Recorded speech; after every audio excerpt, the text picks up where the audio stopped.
news. Welcome back, everybody. Is it really just the two of us today?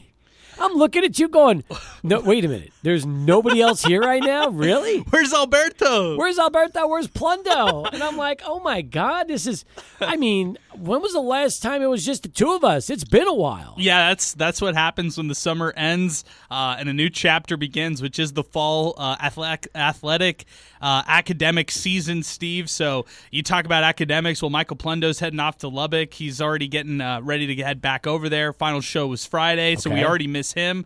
Alberto, I have no clue. So I thought maybe you knew something. Nope. You obviously don't know anything, so I'm a little worried. Should we be concerned right now? Nah, he'll pop in when he wants to. He knows. True. You know what? He knows he's got an open door policy here. He pretty much come in and out whenever he wants, and that's what I expect from him. Well, I'm now worried about his well-being. Like, are we sure he's okay? I should just shoot him a quick text. You good? Everything okay, man? When was the last time you heard from him? Well, I hadn't seen him over the weekend. So, yeah, I didn't see him. The last time we signed off was the last time I saw him. Yeah, his last text to me was from Friday at 12:16. So that means last time I saw him was the end of Friday's show. I think I have to shoot him a "You okay, man?" text. Just a checking in? Yeah, just to check in. That's hilarious. So, nonetheless, you have a nice weekend? I did have a nice weekend. What about you, Steve? It was good. It was really good. Say this, though. We're already into fall ball for youth baseball, and these 1 o'clock games on a Saturday afternoon. Oh, man. Oh, brutal. It's the weather's tough, man. I need, you know what I need? I'm ready now for the highs to hit the 80s, the high 80s. That's what I'm ready for. I want to get out of the 90s, and I want to get into the 80s. I'll feel a lot better. Like I was looking at the forecast for the next, week, and basically until next Tuesday, it's projected to be low to high 90s the whole week, right? And it's like Thursday on is partly cloudy, but 97, 97, 94, 93, 92. Today was 98. Tomorrow's 99. Like, I'm ready to at least shed 10 degrees off of the high temps here in El Paso. You know, I know that it's still hot when you go into a building and you can tell, oh, yeah, they have swamp coolers, or, yeah, they still have a swamp cooler, and it's not refrigerated air. And that's just the reality. There's some buildings out there right now that, unfortunately, they just have swamp coolers for whatever reason, and they're suffering right now, man. I feel for those types of people right there, because even now, even though we're turning the page here close enough on August and get ready for September, it still feels so hot outside right now. I know. You're right. It sure does. But nonetheless, we are excited about today's show. Got a lot going on. We're less than 2 weeks away from the start of the UTEP football season. I can't wait for that to get going. Excited about that. I mean, just the idea that we've had 2 exhibition games already in the NFL. College football is right around the corner. Bernie's stopping by tomorrow at in the first part of the show to kind of kick off the Tony the Tiger Sun Bowl watch on SportsTalk. Let's go. That's always exciting. Tuesday's always a day that I look forward to throughout the season. We get to make our weekly picks. I usually get to pay at the end of the season as far as our bet goes, but I always have fun just talking college football with the man himself, Bernie Olivas, and especially to get ready for another Tony the Tiger Sun Bowl. Well, the good news is you've already paid off the bet. Thank you. And we did enjoy the delicious maple bacon chicken sandwich, which I understand it's going to be good through the next 9 days. I think it ends the 28th of August for those of you keeping track at home. Man, I loved it, man. That's all I have to say. I will also say this. CBS and Tony the Tiger Sun Bowl, speaking of, that was announced today, Huge. Steve. Locking in that partnership through 2030. Yep. So we'll get a chance to watch the Tony the Tiger Sun Bowl in whatever capacity it is, whether they use the Big Ten in the future, use the Big 12 teams. It doesn't matter. All that matters is the Tony the Tiger Sun Bowl is continuing on CBS. That's right. That is absolutely right. I'm happy about that. Good day today. We found out the mine shaft for UTEP football, Tony the Tiger Sun Bowl, and CBS. good day with local sports around here. No doubt. I mean, the mine shaft was big news for a lot of people. Some people were wondering, well, wait, isn't this still happening right now? Like, I thought this was still going on. Other people were wondering, why did this even leave? That's a great question right there in itself. But mine shaft is returning back to the Sun Bowl for the home games. There'll be 5 home games, and everybody's circling September 7th, that home opener against Southern Utah for the Miners. Good. Very good. Things did not go good for El Paso Chihuahuas baseball. That rough homestand, thanks to the Reno Aces. By the way, huge props to bench coach Sean Roof of the Reno Aces, who must have given away a dozen baseballs to kids Friday night at the game. I was there. I had 3 of them with me. And between all the kids around us and the 3 that I was with, everybody at the game that was in our area got a baseball thanks to Sean. He could not have been nicer, helping all the kids out. Love that. There's nothing I love more than when the opposing coaches and players take care of the kids. I think that is the coolest thing about the minor league baseball experience in El Paso, and I saw that firsthand Friday night, so I want to recognize Sean Roof for being so generous to all the kids out there. Notice how you said kids, Steve. You didn't say adults. You didn't say how adults were getting these baseballs out there, and it was made for kids, just like how it's intended to be. So good stuff there. That's right. That's absolutely right. So anyway, it was, and as far as the games go on the field, listen, Reno was good. And I was really hoping that for this homestand, we would have had Ivan Melendez in AAA. I'm a little disappointed that he spent the entire season back in AA with Amarillo, given everything going on with the D-backs. But you know what? I mean, Ivan's batting about 245, not 280 or 290.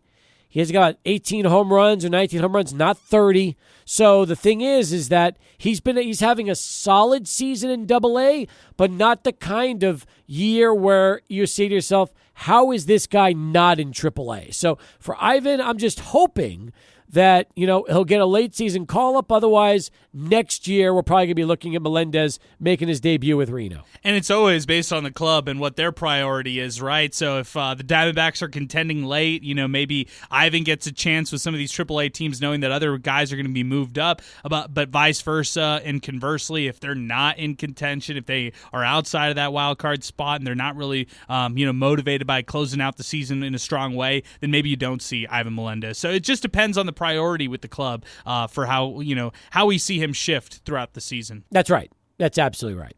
So that was my Friday night, Adrian, at the ballpark.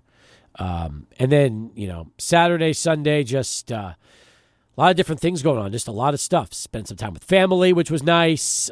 Just going around town, doing running some errands and some things like that. So, good times. Ready to go for the week. Excited about spending that with you, and can't wait to count down for the first UTEP football game of the season. I still have not received a response from Alberto, Steve, so I'm actually now starting to get a little concerned. I raised one red flag by no text over the weekend. Now here's the second red flag with the text right now and no response here after 11 minutes. So hopefully he texts back. Hopefully he's good. He's always so quick to respond. You're right about that. I mean, I guess we could actually sound the alarm because Alberto is usually so responsive when it comes to us on the radio show and just here at the radio station. And he's always stepping up. And he usually says, even though he doesn't have to, he usually says, hey, guys, I'm not going to make it today. Or, hey, guys, don't count on me today. I'll be back tomorrow, that kind of stuff. But crickets from Alberto Reta. Should we call him on the air right now? Oh, that's a good idea. Should we try him live? Yeah, let's try him live. All right, hang on. Hopefully he's not on the date. Yeah. On a date now? I mean, it's 4 o'clock, yeah. Yeah, 4 o'clock on a Monday? What kind of date could the guy go on? Let me see here. I wonder if anybody knows how to read like the sounds to know what number it is, so they know what his number is. Oh wow, that was weird. Do you have to dial 9 or the 915? Yes, you have to go 915. Yes, that's why. Oh no wonder. I just dialed the number. Hang on. Let's try this. Let's see if he answers. Hopefully he's all right. We really don't. This is not pre-planned. We had no clue. None. It's usually the way things work around here. Well, at least the phone's not off. At least he's answering. Paid the bill. Yeah. Hello? Alberto. Hello? Hey, Alberto, it's Steve. Listen. Hey, how's it going? Hey, man, you're on live radio. Listen, you're on. I'm not going to lie to you. You're right on. You're on live. Adrian and I were a little worried just because we hadn't heard from you since Friday's show. And he texted. We just want to make sure you're okay and everything's good. This is a welfare check phone call to you. Yes, I am okay. I was listening to you guys, and I was, cracking up. You guys were like, you may be hurt. You may not be okay. And I was like, that's true. All right. But, no, I'm on my way. I'm all right, though. Okay. Fortunately, not hurt. Are you hurt? No, not hurt. Fine. Are you mentally okay? Yeah. All right, good. Just making sure. All right. Well, listen, it's a little weird. We started the show, and it was just Adrian and yours truly. That was it. I'm looking around going, we knew Plundo's not around. Where's Alberto? And Adrian goes, have you heard from him? I said, no, I haven't. Have you? So, that's what's happened with you, man. You show up every day without fail. So when you're not here, we haven't heard from you. The immediate thing is everything okay? So we were concerned about you, just so you know. Okay, I do appreciate it. Thank you, guys. Okay, we'll see you in a little bit. Thanks. See you. All right. Wow. Breaking news. Breaking news. Alberto's okay, and he's on the way. So, yeah. But this is the thing. This is what happens when you don't pay somebody. They just show up for the hell of it, and you kind of grow so used to them being here that when they're not here, immediately you want to make sure everything's okay. Thank goodness. We're good. Yeah, we're in the clear. Don't you feel better? Yes, I feel much better. If he would have showed up, I would have had a sigh of relief at that point. But now we got it, right away, right off the gate. Everybody always says Feel Good Friday. This is a Feel Good Monday. That's what this is. This is a Feel Good Monday. Now at least we know that he's okay and everything's good. Our team is still intact for now.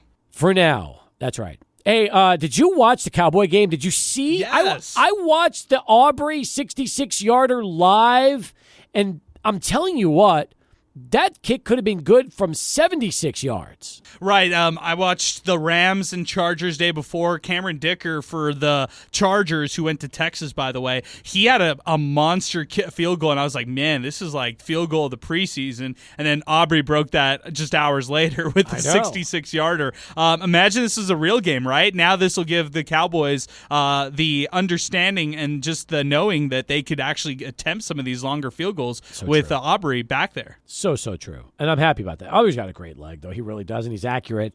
The Cowboys have been pretty lucky when it comes to kickers, haven't they? For the most part, they really have. They don't lock them up long term, but it seems like as soon as they're done with one, then another one comes around. I know that they had to battle before Aubrey, like this time last year, there was a question mark there, but they really go from Dan Bailey to Greg Zuerlein to now Brandon Aubrey. Like, that's a nice mix right there of solid kickers who gave you, really, really good legs from them throughout their years. Meanwhile, Jaden Daniels today officially named starting QB from the Washington Commanders. So, you know what it sounds like to me? We need a little Rick Doc Walker on this program here maybe this week or next, Adrian, because Doc always joins us around this time, talks some Commanders football, and I'd love to get his reaction to knowing that Daniels is now going to be the man in charge as a rookie for Washington. Yeah, this is big news right here. Jaden Daniels, he did all that he could at LSU, even did it at Arizona State, where he was named Tony the Tiger Sun Bowl MVP in that first season. Now he's doing it for the Washington Commanders under their new head coach in Dan Quinn. So, yeah, we got to talk to Doc Walker. That'd be great to reconnect. Now, let me say this. Beating out Marcus Mariota and Jeff Driscoll is kind of a no-brainer, but nonetheless, some teams want to ease rookies in, not Washington. They feel like they're ready to go and roll with Daniels as their starter. And they looked good over the weekend in preseason action. I actually liked his performance in a big way. Caleb Williams showed what he could do. He looked great in his first preseason game with the Bears. So I think if you're a Commanders fan, if you're a Bears fan, you're feeling good about your new quarterback. I think the Patriots still have question marks when it comes to Drake May. And all of this, for all these teams, it's just preseason football. Yes. In your opinion, does preseason mean less than spring training? Yes, it does for me. I agree. I totally agree. Although, don't tell that to UTEP right now as they're competing for starting jobs for the opener here a week from Saturday. I can't believe that. I mean, I'm hearing good things, by the way. Heard good things about that scrimmage. We got to talk about that when we get back. What do you say? Let's do it. I heard a lot of things, so let's do it. All right. I heard a lot of things, too. All right. 17 past as we get going here on Sports Talk. More in a moment, but first, Charlie 1 with our first traffic update of the afternoon.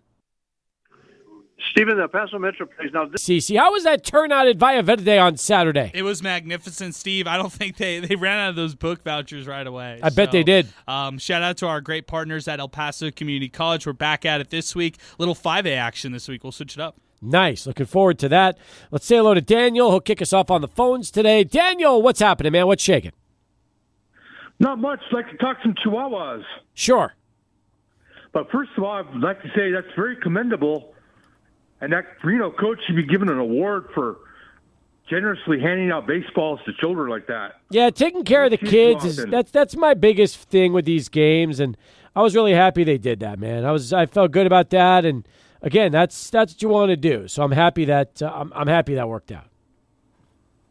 My question is, what's going on with the Chihuahuas? They've been losing badly all season long. Yeah, I mean, they were swept. And it's been rough. I mean, but here's the one thing I'll say, right? If you look at this Chihuahuas team right now, it's a veteran group. I mean, it really is. It's a veteran group, and you would say, well, that's no excuse. They should be winning because they are a veteran group. But of these guys, I still think I think Tirso Ornelas has a shot to still be a nice big leaguer when he gets his first call up and gets a chance. Matthew Batten's been there before. Eggy Rosario's been there before. Cal Mitchell, albeit not with this franchise, has been with them before. Same with Plawecki. Same with Sullivan. I mean, a lot of guys with big league experience. I don't know. It's so difficult because you got to remember, when it comes to AAA baseball, a lot of these guys are, the managers are told, who they need to pitch and play based on the big league, expectations of what they want. And it's not like they're going out there trying to lose. They're going out there trying to win. But, it's been rough. It's been a rough year. No doubt about it. They've lost some close games. These weren't all blowouts, but, man, losing stinks no matter what. And the Chihuahuas are right now in the midst of another down season from a wins and losses standpoint. There's no other way to put it. And Reno played home run derby. Yeah, they did. Well, I mean, but let's be honest. Is that a surprise? The baseballs fly out of Southwest University Park at a ridiculous rate, and they did that again over the course of the 6 games. So you're right about that. And it's just too hot. Well, that could be it. Appreciate you, Daniel. Thanks for the phone call. Thanks for getting in today. And it's been hard. Tough run for the Chihuahuas. And maybe the good news is they get to get out of here. They get to go on the road. And now, since their road trip starts tomorrow night, we'll see if they're able to salvage this thing and kind of turn it around a little bit. But I'll say this also, and it's the honest-to-God truth, and I know some fans are going to disagree with me, but it's what I believe anyway. Unlike most teams that this community has to work with, whether it's Locos, FC Juarez, UTEP, high school clubs and all that, I always felt like wins and losses for the Chihuahuas doesn't matter nearly as much as the on-field experience and the game experience. Now, if your team sucks, they can't win, and then they play bad baseball, that's tough to watch. But remember, it's AAA, so it's supposed to be a step below the big leagues. But a lot of fans are gone long before these games end. Especially during the week. It's school nights and everything else. And, I'm sure there's a lot of fans that want to see the Chihuahuas win, but I just don't feel like wins at AAA baseball are nearly as important as they might be for other particular sports in El Paso. Yeah, if you ask the average fan who's been to even a handful of games, Steve, this season, to name you 3 players on the team, I wonder how many fans could actually do that for you right there. That's no knock to their knowledge of the actual sport. It's just more of a testament to why they're there. They're there for the fun. They're there for being with family. They're there to enjoy a beautiful night at the ballpark and stuff like that. And oh, by the way, yeah, you'll catch some action in the innings here and there, but you're there for all the other excitement that's at the ballpark. I'll also say this, when it's been a season where you're talking about a lot of success and wins and stuff, you're also talking about prospects that you're really excited about and stuff. So there's a two-side to it. Do you talk about the wins or do you talk about the prospects? And when there isn't that excitement around the actual on-field presence of the team, then you enjoy everything else, which is the promotions and all the fun that the ballpark actually has to offer for you. One other note, how many of those fans out there who've even heard about the Chihuahuas this year know that the Chihuahua season is cut into 2 seasons, really? That's true, too. That's true, too. It's sometimes hard to follow if you're just a casual fan. Meanwhile, the Chihuahuas have lost 7 in a row, and they've also, they've had a tough time. I mean, listen, Sugar Land ended up winning 4 out of 6. Then they get swept by Reno. Now they got Oklahoma City. That's the Dodgers AAA affiliate starting tomorrow night. 6:05, by the way, all week long except for Sunday, 5:05. So 6:05 starts for those games right here on 600 ESPN El Paso. Then they're back home for Tacoma. The Rainiers is the AAA affiliate of the Mariners. And that'll take us into Labor Day weekend. So that's where we're at right now. But you're right about that. And it's not to make excuses. Look, when you're losing 6, 7 in a row, that's the mark of a ball club that's really struggling right now. And nobody really is sugarcoating that.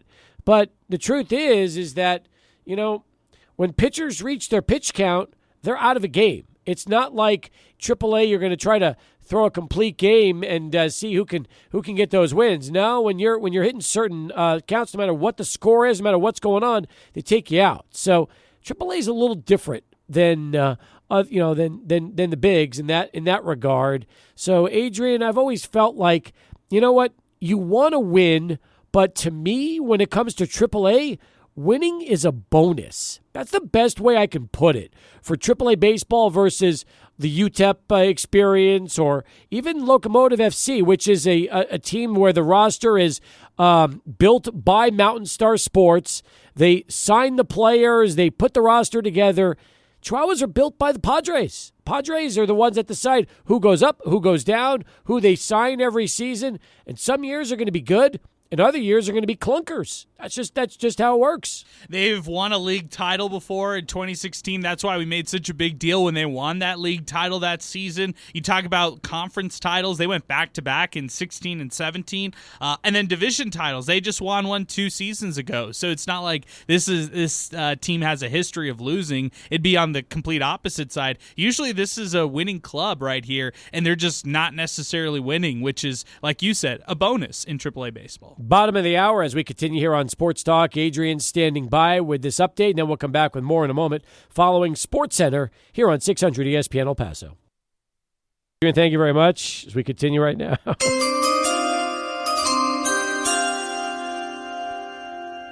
You know what that means? Breaking news. Breaking news. He's back. He's here.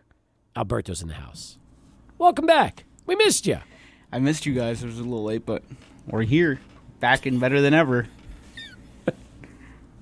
How are you late? Like, what happened? I was just on the phone with my parents explaining to them what I was telling you right now. Oh. It's just, another one for the books. Oh, no, it's a good story. Okay. I guess I'll have to hear this one in the break. Yeah, it's... You haven't heard this one yet? No. I haven't told him. It just started happening, so... He doesn't no, know. I can say this with a straight face. Oh, no. All right, let's try it. Here we go. When was the last time? It's so stupid. Oh, God. This was told to me during Sports Center. When was the last time you owned an appliance? When you turned... I can't do it. We'll tell you during the break. I'm sorry. I can't. I'm trying so hard. When was the last time you owned an appliance? When you turned it on, it blew out the whole power. Oh my God. It's so funny. Oh, it's so terrible. Oh. Alberto, the life you live, man. It's great. It's amusing. That's what I like to tell my cousin. We have a good time. Yeah, I mean, like, you have to realize something, okay? Before I bought my house, I lived in apartments for, oh, God, maybe almost 10 years. Never once did I ever plug in an appliance and short out my entire power. Ever. That never happened before. Adrian, have you ever happened to you? Ever? I've had some times where I've put an old appliance into a plug and it didn't work. This is a brand new appliance. Oh. It took down his entire power grid. Look at how I'm sweating from laughing so hard. Like, I am right now sweating bullets from laughing at that story. Because that's the funniest thing I've ever heard. Like, I'm not going to tell anybody what the appliance is, but it's a portable appliance you bought over the weekend. Mm-hmm. I splurged. You splurged. You treat yourself. Like in that Parks and Recreation show, you treat yourself to something nice. And you plugged it in, and not the minute, but in the middle of the cook of the appliance, your entire power went out. Mm-hmm. And this happened how many times? I was making fish sticks that took 12 minutes. Probably happened like 3 times. This is an air fryer. I'm guessing this is like an air fryer. Yep. I'm gonna have to go back to Sam's, I guess. I'm like, what am I gonna do? It's killing this power. It's just going voo, and everything turns off. And then what do you have to do? Reset the breaker? I have to, because I live like apart from the main apartment building, so I have to get clothes. Because I never have clothes on, so I have to put clothes on. Why? Because I have to put on clothes, go all the way inside the other building, Why go are into you the basement. naked when you fry fish sticks? I just usually have like no shirt on, so I have to put on a shirt, go downstairs into the basement, the spooky basement. The spooky basement. And restart the switch. It's annoying. And you had to do that 3 times. Yes. And then after that, I had other things. I was like, I'm going to cook this and this. And I was like, I'm done cooking with this. Like, yeah, apparently you've overloaded the grid. Yes. So it's the funniest maybe thing I've I ever should heard. go inside the other building and do it just like in the hallway. Maybe they have better supply in there. Maybe you need to go to like a friend's house, bring it with you, and test it and see if it shorts out their whole place too. Oh, yeah. And maybe it is the appliance. Or maybe it's the fact you're living in a place right now with a ridiculous power situation and any slight power overload and you're done. I've never heard of that before, man. I'd never heard of it till just recently. These things just randomly happen to you, don't they? Yes. That's why it's like, that first time it happened, I was like... And you had to explain to your parents why you've basically lost power 3 times because you can't cook fish sticks? Well, they were also laughing, so we were having a good time. They were like, yeah, this is pretty funny. They were like, yeah, you should probably just go return it. Now do you understand why he needs a camera 24/7? Yes. Can you imagine like the frustration that they would have captured on footage or something? By the way, I own an air fryer.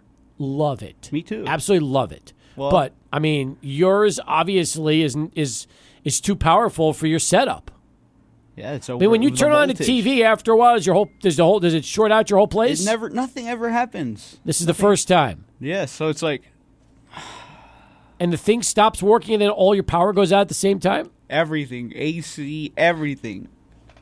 Why? How? I don't know. The Wi-Fi. I forgot about that. The Wi-Fi stops working. Has to reconnect. So it is a little bit of an inconvenience. Yeah, I was going to say a slight inconvenience. You know what my first thought process was? What's that? What if I could bring it to the station?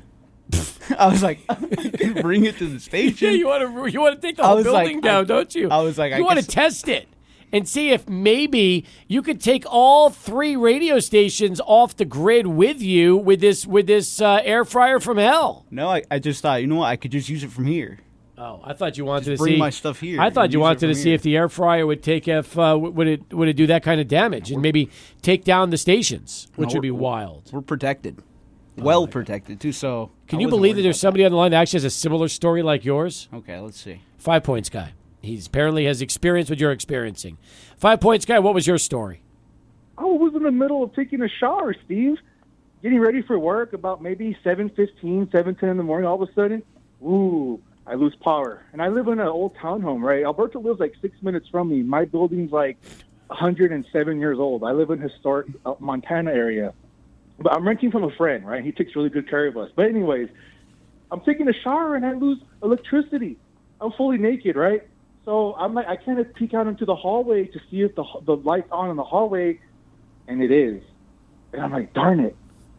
So I get dressed. I go downstairs to the basement, just like over. That's how my circuit breakers are. They're in the basement. I flip it, and immediately 3 seconds after I flip my circuit breaker back on, it shuts off. I'm like, oh, no, something's shorting out. So I come back upstairs. I start unplugging everything. I tell my wife, and then I go back downstairs to the breaker, and it does the same thing. So I was without power for almost 2.5, 3 days. Oh, my God. Did you ever find out what the problem was? Yeah, well, he got electricians out here ASAP. But the problem was they had the old wiring that they used.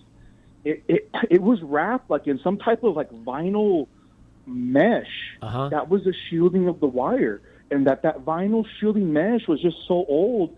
It was just basically disintegrating. So let me ask you this: how old is your apartment that you live in right now, Alberto? Would you say is it 103 years old like his? No, I'm not sure. It's in Sunset Heights, so maybe, but I don't think so. All right. So maybe maybe he needs an electrician. Maybe you need to call your landlord and tell him, hey, look, man, I can't even fry some fish sticks without taking my whole place down right now. You got to send somebody out here and figure out what's going on. Because that should not cause. It's not like he's hooking up some huge generator and overloading the entire house. It's an air fryer. Exactly. I'm not even mining Bitcoin with the electricity. No. That's what I should be doing. Man, 5 Points Guy, what advice do you have for Alberto? I definitely, the wiring in your building's probably old and it can't handle the amperage from that. If you were to plug in a toaster, to make some toast, see if any of your lights dim.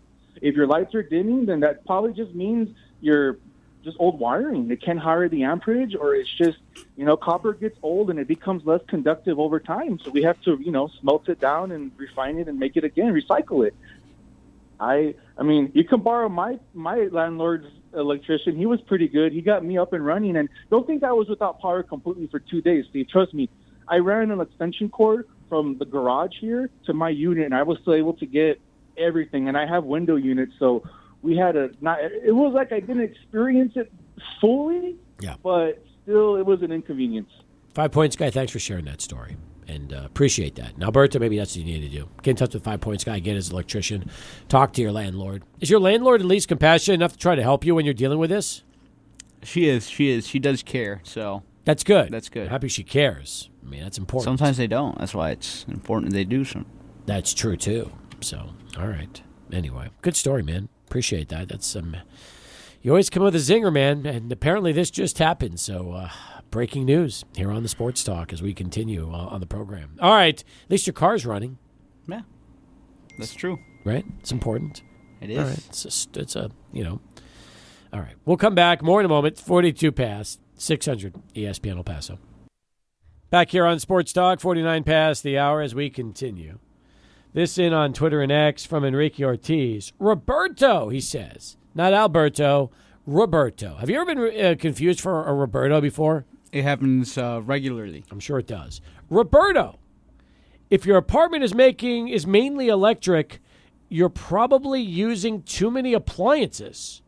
Try unplugging the TV and another big appliance to free up some watts. Yeah, did you do that after the first time you took down your whole power grid? Did you eventually decide, you know what, I'm going to turn everything off, just run this and see what happens? Or did you always have things going on in the background? All right, to me, in my household, the TV is non-negotiable. So I had the TV on at all times, but I did unplug the thing I used to make beef jerky, my water cooler. Wait, you make beef jerky in your apartment? Yeah, I have a this machine that draws the humidity out of food. I forget the name. I know what you're talking about. Dehydrator. You own a dehydrator. Yes. Okay, so you unplugged the dehydrator. I unplugged the dehydrator. I unplugged the water cooler that I wasn't using. Okay. I turned the lights off. I was like, I'm going to just run this in the dark. With the TV. With the TV, the only thing that was going was the TV. And it would always still short everything out. Did you try a different outlet to see if maybe the outlet could be faulty? That's the one I was thinking. Maybe it was just the outlet, and I have to move it. Right now I have it in the most convenient counter space. So I may have to move it maybe to somewhere else. Could be a faulty outlet. You own a refrigerator, right? Yes. You tell me you could power up a refrigerator and you can't power up an air fryer? Well, maybe it's one of those situations where it's like either or. Maybe it's the electricity telling me either a refrigerator or an air fryer, but it can't be both. Brian, that would be not cool, by the way. Brian from downtown texted into the show and says, I have a similar story except for the naked part. Yeah, I do. It's hot in my apartment. Do you have air conditioning? Yeah, I do. What do you like, to not run it? Does that just I save do. money I on run your it. electric? I run it, but You do run it. So is it refrigerated? Mm-hmm. That's good. All right. It keeps it cold. Yeah, but you like to kind of hang out without a shirt in your place. Yeah. All right. Have you thought about asking your the landlord about solar at your apartment complex? I'm gonna ask. I don't know if they'll be able to because the roof of my apartment is home to several different things of other apartments of theirs, so it'll be hard for them to cover it, I think, because they need to access all that other equipment they have there. It's mostly other AC units. They sit on top of my thing. So sometimes I'll wake up and there's guys on top of my building. Oh, that's nice. Yeah, they're working on it. They'll worked on the building, put a ladder on the front, literally in front of my door. Put a ladder, never took it down. So did you keep the ladder? I kept the ladder there for months. Why don't you just keep it and just put it in your place and hold on to it? It's a free ladder. That's what I should do. Yeah, you should. They never took it down. Where is it now? They came to clean they got some guys to clean. Yeah. And they took it down. Okay. Months later. You should have kept the ladder. It's still there in front of my building. Okay. It's just not up anymore. Understand. Did you check people around you, surrounding apartments, to see if they lost power when you shorted yourself out? Well, when I go inside the main building, they had power. Everyone had power. So it was just But me. you. Yeah. It's an isolated incident. Yes. All It's right. just me. That actually, it makes it worse because then I'm the only one that has to go down there to fix it. Yeah, that's tough. No one has to fix it. How long have you lived there? Well over a year. Okay. All right. And other than the fact that you've had the issue recently, has it been good? Yeah, I enjoy it. It's super close to UTEP. Yeah. So, like, football games come, I can walk. Convenience. Yes. Okay. It's close to here as well. You're right. Adrian, what advice do you have for Alberto? My advice is, I was even thinking, like, could you get like a power generator or power battery thing that you could plug in this to or something like that? Like an emergency generator just in case? Yeah, like a portal. If you're going to splurge on something like this, but then I'm thinking, man, now you're starting to add up all of this. So I'd almost want to call back the manufacturer and say, hey, what kind of voltage is this going to be on? Shouldn't be that difficult. Really shouldn't. Have you ever plugged in anything to that outlet before? Yes, but I think this is by far the most demanding because the other one's just like a little milkshake maker. A blender? A blender. It's just a tiny No, little blender has voltage. But it's just like one of the single, Yeah. the personal blenders. It's not a big blender. Dude, what did you buy? Did you buy some crazy... I'll show you a picture. Let me show you a picture. All right, that's fine. You show it to me during the break. All right, hour one in the books. When we come back, plenty more to talk about. Cowboys victorious. Aubrey kicks a 66-yard field goal. UTEP football, well, the second scrimmage took place, but we still do not know who's coming out of the quarterback race. Plus, the mine shaft is back. Will Mike Price make a cameo on September 7th and, for old time's sake, lead the team out for the first ever time they return to the Mike shaft? We'll speculate about that and a whole lot more as Sports Talk continues. 600 ESPN El Paso. Steve Kaplowitz and Adrian Broadus. All right, hour number 2 is underway, along with Adrian Broadus. I'm Steve Kaplowitz. Alberto Duetta is here with us as well. By the way, after reading the reviews of what you purchased, it's definitely not the machine. So we know it's definitely your place. You just got to figure out now if it's an isolated incident with that one outlet or if there are others that have the same impact. I'm surprised you're smart. I'm surprised you didn't test it in other outlets. Even though it's convenient, you could have moved it around just to see what would have happened. You know what it was? It was like, I figured it's got to be this machine. It makes a decent amount of noise. They all do. When they turn on. They all do. Every air fryer makes a lot of noise. There's no such thing as a quiet air fryer. I wonder why. Well, it's the concept of it's blowing air to help to fry it without oil. That's just, it involves fans and stuff, and yeah, it's loud. Adrian's had one. I've had one. They're loud. So don't worry about it. You're okay. Just figure out how to not burn, set fire to your whole apartment and burn the whole place down. Because that would be the next thing that would happen to you. That's all you need to deal with. A fire? God forbid. No, God forbid. That's right. God, just get the electrician to fix it. That's all you got to do. You go from there. You shouldn't have to be spending 5 different times putting on a T-shirt and going downstairs trying to fix everything. It should be. Hopefully, it's a quick fix. I think so too. Hopefully. Sorry you're having to deal with that though. I can understand why that's put a kind of a damper in your weekend. It did. It definitely did. Did you ever get the fish sticks heated up? I did. But they didn't taste. They tasted like defeat. They really did. I was like, tasted like defeat. Mm-hmm. Didn't taste like victory. No, it did not. All right. Well, bummed me out. Next time, man. Next time. And there's a lot of other things you could do, by the way. A lot of good stuff. You could be the frozen king. Just have everything frozen? Yeah, why not? Just throw it all in the air fryer. Or refrigerated too works out really good. And then since you're into dehydrating things, you know what else it's really good for? Get some fresh vegetables like some broccoli. Put it in like an Italian marinade a little bit. Pop it in the air fryer, and then it starts getting nice and crispy and stuff like that with a lot of flavoring on it. Delicious. That does sound good. Yeah. Crispy's up the broccoli? Yeah, crispy broccoli. That's right. You put it in there long enough, everything gets crispy. It's the whole concept. Without oil. Even better. So, enjoy. At least I hope you can enjoy. I'm going to try. Yeah. Okay. Don't bring it back, though. Give it a second chance. Actually, give it a 6th or 7th chance. Because you've already given it 5 chances. Yeah, I'm not going to... Thought about bringing it here. I was like, what if I just go do it at the station? Well, we have an ant problem. I did hear about that just Monday. That's another problem with this radio station, is that there's pigs around here. Everybody eats, and nobody... And then food gets left behind... And like today, there was a huge trail of ants at the radio station. Sal's coming to spray later today. How? Where are the ants coming from? Directly from outside? We saw the trail from outside. Yeah, from all the food that's being left around. People are treating this place like I wonder it's. Who's to blame? Well, who do you think? Did you guys have a high school football meeting on Friday? No. What day was it? Wednesday. Wednesday? No, it wouldn't be that. There was something else from over the weekend. Some leftover food.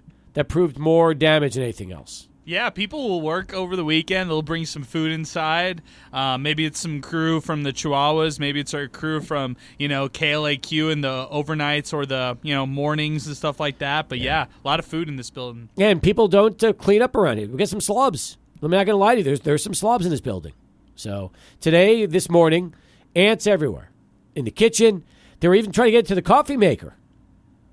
Did they get into your stash of food? You have a stash of food. My office? Yes. No, they're not going to. They're not going into the carpeted area. They're staying in the. They went right from outside, staying on the tile, and went right into the kitchen. Not good. We got to fix that. Did it smell like ants when you got here? Ants have that. How does ants smell? Ants don't. Smell. Ants don't smell. Yeah, they do. Adrian, do ants have a scent to them? That beetle that's out in Socorro right now probably has a smell to them, but I've never smelled like ants. Me neither. What do ants smell like? It's a hard one to explain. It's like metally almost. What smells are you talking distinctive. about? I know people that know what the smell of ants is. Ants smell. Have a certain scent to them. They have a certain smell. No, it didn't smell like... You know what? I'll tell you, I'll make you a deal. During the break, actually right now, because they're still outside, go to the back door by my office, open it up, you'll see all the ants, go down on your knees, take a sniff, and tell me what they smell like. Let me know what they smell like. All right? Like zinc or something like copper. Like zinc. All right. Like metally. You know what? I'm going to give you You've never smelled I'm going to give ants? your microphone a break for a second. You're going to take a little time. You're going to put you in timeout for a few seconds after that. Tell me that ants smell. we got a problem here. All right, let's shift it over. Let's get off of this. Let's talk about what's going on right now sports-wise. UTEP scrimmage Saturday. Big one happened. Adrian, I've heard good reports about the offense. They said the offense clicked. According to Brett Bloomquist, the defense also made their share of highlights. UTEP is no closer to naming their starting quarterback now than they were before the scrimmage. All we're hearing, though, is that between Cade McConnell and Skylar Locklear, they're both playing well. And, you listen to Scotty Walden, he says the battle is too close for him to call right now. Yeah, I was hearing over the weekend that Cade McConnell had a touchdown run a touchdown run, okay? So quarterback Cade McConnell had a touchdown run. But then I also heard that Skylar Locklear also had a big touchdown run on his side. So yes. Very mobile offense to start off here for, the Blue Blaze offense for UTEP football. I also heard that other standouts, especially on the defensive side, you could look at guys like Trey Dunson. Mm-hmm. You could look at safety Xavier Smith, who's really been standing out. So those two had a really, really stellar mock game or scrimmage too, whatever you want to call it. And then on the offensive line, I heard some good things as far as them being able to create opportunities in that run game. So Javon Jackson and everybody else, as far as their running backs go, they had a good day. What this means, we have no idea. Because the truth is, they played in Nebraska a week from Saturday. And are we going to suddenly say, hey, you know what? Maybe they'll hang with Nebraska for a little while. We don't know the answer to that. We can't even watch the practices. So we haven't seen scrimmages. We haven't seen practices. We are just reporting what we hear. And you can read about it either on our website, on the Times website. But, we don't know what's going on. It's good to know that they're playing well against each other. How about that? Because that's the truth. You can't. This is not the NFL.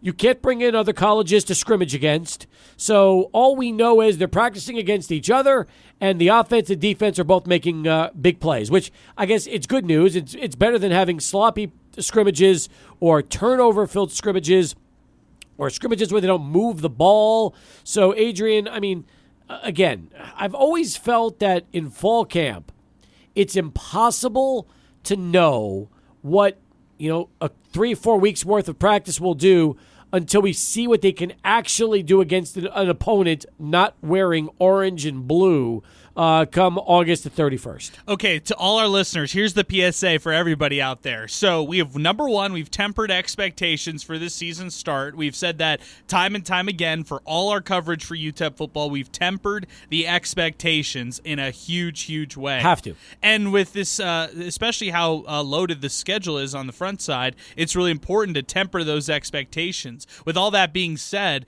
it almost makes me feel like we should simulate all this fall camp stuff because sometimes you get lost in the narratives, you get lost in the scrimmages, you get lost in the excitement for the season to actually start, and then just get ready for August 31st, an actual, kickoff, because that's the reality right there. I feel like when August 31st comes around, we'll all know a little bit more about this team, and we'll all see what kind of true offense they'll put on display for an opponent that they'll actually be playing, in reality. They've just played against each other throughout this whole time, and if we're going to talk all these narratives of fall camp, they're a 9-3 team, but in reality, August 31st is when you get to see the real team go up against a real opponent. There was the same thing with Dana Dimmel and Sean Kugler and Mike Price and Gary Nord and before that, Charlie Bailey.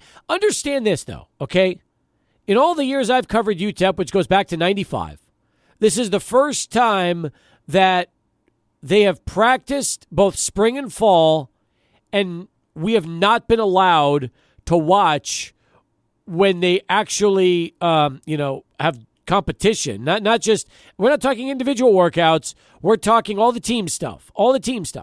This is the first time ever that we have not been able to watch workouts, which means we're just going to be like all of you out there on August 31st. We have our ideas of what to expect, but until we watch the team play and see what they can do against their opponents, we're going to see it for the very first time just like everybody else. There is no difference, which means that we really can't accurately report on what's going on. We heard it was a great scrimmage. We heard it was the offense scoring and Cade McConnell running in a touchdown and Skylar Locklear and connecting on offense and looking crisp and doing all this, but we weren't there to watch it. So we don't really know. I mean, and to be totally truthful for all of you out there, it's a weird feeling. Like, this is the first time we've ever not had access. So, we can't give you a reasonable idea of what to expect this season and what to expect from this team. I mean, I get asked 1,000,000 times, how's football going to be? And I'm like, I don't know. I really don't. I have no idea how football is going to be this year. Are they going to win 4 games? Are they going to win 2 games? Are they going to win 6 or 8 or 9? I can't answer that question. I mean, it's hard enough to answer that question when we watch practice and watch the team play. But this time around, I truthfully have no answers because I haven't seen it. And if I'm going to give you all an idea of how many games we think they're going to truly win, like we did on Minor Talk on the preview podcast about a month ago, it's a complete guess with no real, backing about other than just a gut feeling about what we think is going to happen. And it's a little weird. It's weird on August 19th to be talking UTEP football and say that we really haven't seen much of anything because we haven't. So we don't know what this team is going to be about when they take the field. I think one thing we can do is highlight at least players who could play and who will play, come next week. And that's about it. That's about the only thing that we could do. I've been given a lot of names on this show and, throughout the past couple of weeks about, guys you should watch out for, guys to expect for UTEP football. But that's it. I can't even tell you. I can tell you that Jaden Smith is going to be one of the top newcomer receivers on this team from Eastern Kentucky. But I cannot tell you at all his play style other than what we saw in the spring game. Is Jaden Smith going to be any better than Trey Goodson? Do we really know? Or yeah, Trey I don't Goodman? know. I don't know. I really don't know. I mean, Goodman is probably going to be your number one receiver. You would think. But Jaden Smith could be the top slot, and as we've seen in years past for UTEP, sometimes the slot receiver, a.k.a. Tyron Smith, ends up being the most productive receiver. I don't even know who's going to win the starting quarterback job right now. My guess is Cade because he played half the season and he seems to be adjusting nicely to the new schemes. But I don't really think that Scotty Walden took Skylar Locklear with him to UTEP to sit the bench. I just don't believe that. I mean, chances are he probably told Skylar what he told everybody else from Austin Peay, come to UTEP and you're going to have a really good chance to play soon and you're not going to have to sit. So even though I believe, Cade's the guy, it wouldn't surprise me one bit if Scotty names Skylar the starting quarterback against Nebraska because Skylar's been with him the last 2 years, unlike Cade. He already knows kind of what Skylar can do from what he's seen so far. Yeah, it's easy to just say, oh, well, Cade McConnell's like the field commander and the field general, and Skylar Locklear is more of the dual threat mobile quarterback. It's easy to say that, but when you take it a little bit step further, well, Cade McConnell's won 2 games under his belt in FBS football for a UTEP team that wasn't really playing for much toward the end of the season last year, whereas Skylar Locklear can improvise when a play is broken down. He has that kind of that improv to his game that you kind of like. So he actually scored on a big improv play that ended up being a bust. So one of the funny things that I get after practice, Steve, is a lot of, "Will you watch practice? Will you watch practice?" from the players themselves. They'll say stuff, and I'll ask them a question like, "How do you like the offense progressing?" Well, you come to practice a lot, Adrian, so you obviously know how we're doing this, and this. Do you tell them, no, I don't, because we have to leave after 20 minutes and we can't see anything? Yeah, afterward, I calmly tell them stuff like that. Like, hey, I'm really interested to see you guys for the first time because I don't get a chance to watch this. Are they surprised when they hear that from you? Or do they just kind of okay. They brush it off because I think they see me and they see the posts and they see the videos and stuff on social media, so they just assume, he knows. You're there all the time. Yeah, he knows what's going on. Yeah, that's exactly. You know what? I need to go the next time there's like an opening and say, you know what? I have no idea what you guys are doing. Clue us in on everything because we don't get to see anything as far as all the work and what's going on. Some of them will give you a great answer when you throw things like that to them, a very open-ended question. Yeah. And some of them will give you like a very corporate answer. Going back to that thing that we coined last week, that term we coined last week, they'll give you the corporate answer to it. So it's interesting. Yeah, it's interesting. That is interesting. All right, 505-6009. That is our telephone number as we continue here on Sports Talk. More in a moment, but first, let's head over to Charlie One. He's got a traffic update for us. Back on Sports Talk as we continue. 23 now past the hour. 5 Points guy on our earlier conversation said, Steve, I work for the fire department. I'll bring Alberto a fire extinguisher. Do you own a fire extinguisher? I don't. Well, now you need one. It's always good. I do Listen, it's always good to have one of those no matter what. So that's important, and you should have one. Our Football Friday Night Countdown continues, brought to you by EPCC.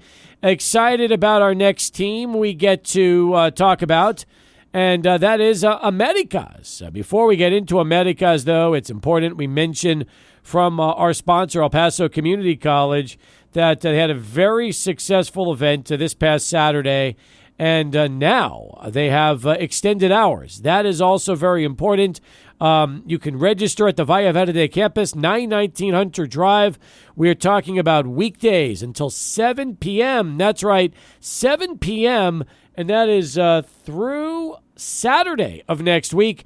Adrian, lots of great ways to do it for fall classes as they are right around the corner at El Paso Community College. Yeah, and hey, this Saturday, August 24th, they'll have extended hours as well, 10 a.m. to 4 p.m. in person. So if you work during the week, if your parents work during the week, if you've got a kid who you need to register at El Paso Community College, but you can't make it Monday through Friday, well, you could plan to be there Saturday out at the Valle Verde campus, just like you mentioned. Also, for those sports fans out there, El Paso Community College also offers you an ability to major in a sports-related field. They offer kinesiology, massage therapy, physical therapy assistant, and nutrition programs out. Just visit epcc.edu. But Steve, this time around, it's a weird District 1-5A Division 1 here. What we're talking about is a 4-team district. This is very odd. America is no longer in 6A, going now to 5A because of classification, reclassification, all that entailed. Is this Division 1 or Division 2?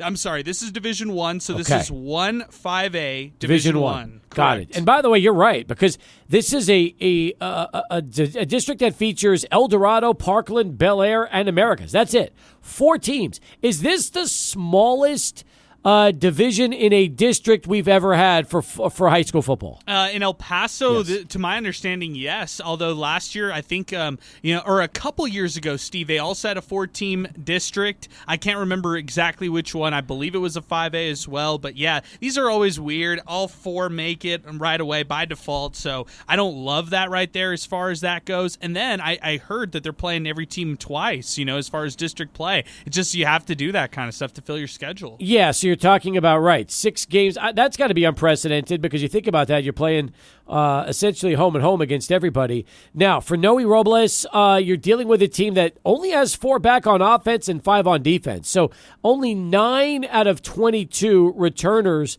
for a team that went 6-5 last year overall and 5-3 in 1-6A play. So now they move down to 1-5A Division 2, and you wonder, okay, out of the tough powerhouse 6A, going to 5A, El Dorado, Parkland, and Bel Air are all teams that are going to be competitive. Will Americas have enough in the tank with players returning and some newcomers coming on board to try to contend for a district division title? Yeah, I think they could. I think they could get actually that gold ball, end up winning the district out here in 1-5A Division 1 in a small one. However, it's all because of their defense. But before I talk about their defense, I want to talk about their 2-headed monster that they have coming back at the running back position. And it's led by Cameron Johnson, who had some really stellar games last year, didn't finish out the season with them from some off-the-field stuff. But regardless, he's back in the mix, and he's back on this team. And they also have Joaquin Hernandez, Hernandez in the backfield with them as well. They're going to be led on the ground. They're going to be a run-first team on offense. Now, defensively, Steven Gutierrez on their defensive line, he might be the best returning defensive player across this small district. I know that doesn't say much, but he's bringing 7 tackles to the system, 3 tackles for losses, and 38 total tackles that he racked up last year. They're solid in their front 7. They're always going to be solid in their front 7, and I like their returning defensive backs as well, Steve. I think they bring some good experience there. All right, so best case scenario, what are we thinking? Maybe a team that can try to win maybe 7 games this year or 8 games? What do you think? Yeah, 7-8 games and district champions. That's the ceiling for this team.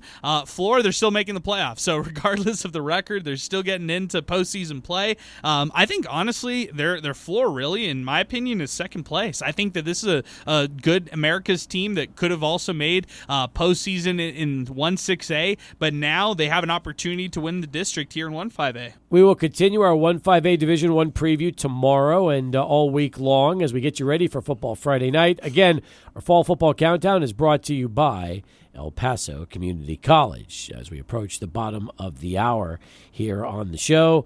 505-6009, that is our telephone number, 505-6009. As we continue, a lot more to talk about, but first, let's go right to Adrian. He's standing by. Middle of the show, we got a Sports Center update.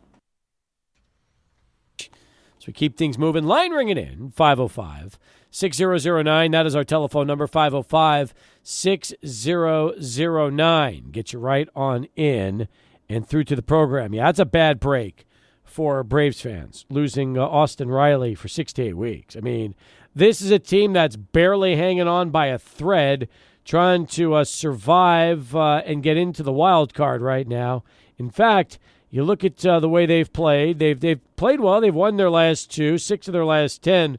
But you can't afford to lose another power bat in your lineup in Austin Riley. That is a big, big blow for the Braves. The good news is the Mets haven't done anything to try to catch up on the on that division and at least the wild card race. And then you look at the way things are going right now, and if the season ended today, you're talking about the Padres, the Diamondbacks, and the Braves, all as your wild card teams, and the Mets would fall short, and so would the Giants. So, yeah, that's going to be an interesting storyline to keep an eye on. How can the Braves be able now to fill that hole at third, knowing there's no Austin Riley? And, man, this is just after getting Michael Harris back. And, of course, I know that because I own Michael Harris, and I'm never going to lose him or let go of him in our Dynasty Fantasy Baseball League, Steve. But, yeah, man, this is just, right when you're getting him back in the mix. But it feels like this has just been a terrible season for the Braves, just for health concerns or for injury concerns. And, yeah, man, I feel for them because they're one of the fun contenders to watch win healthy. But they've been really, the injury bug has really caught up to them here at this point. It has. It has in a big way. And when you look at the way the standings are going in baseball right now, there's really nobody playing terrific ball. In fact, the Astros are probably the best of the group. They've been hot. They've won 9 of their last 10. And also Milwaukee's played strong. So have the Dodgers. So have the Padres. By the way, the Padres have probably had the quietest 70-win season so far of anybody in baseball. Let's be honest, this team underperforms with regularity, and give A.J. Preller credit, all right?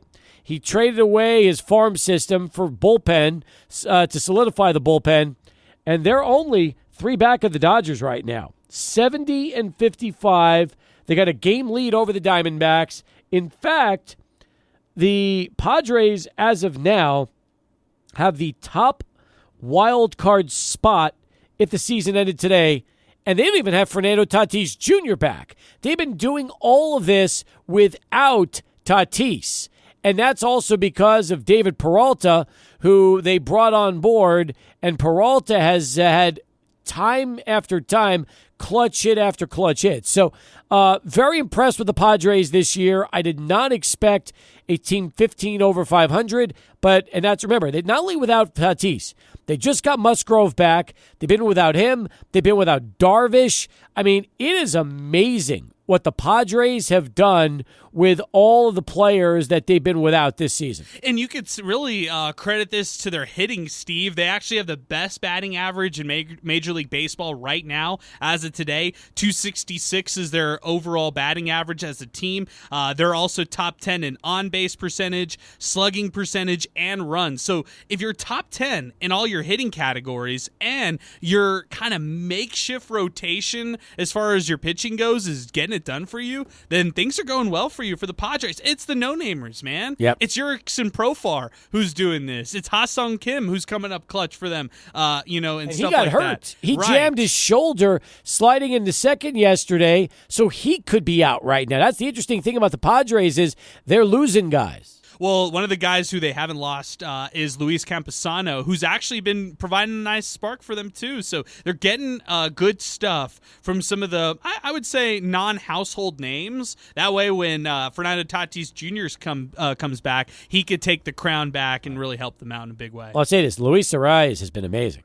He has been 300 batting average. That's a great trade by them. Jackson Merrill is played like Rookie of the Year material in the National League. You mentioned Profar.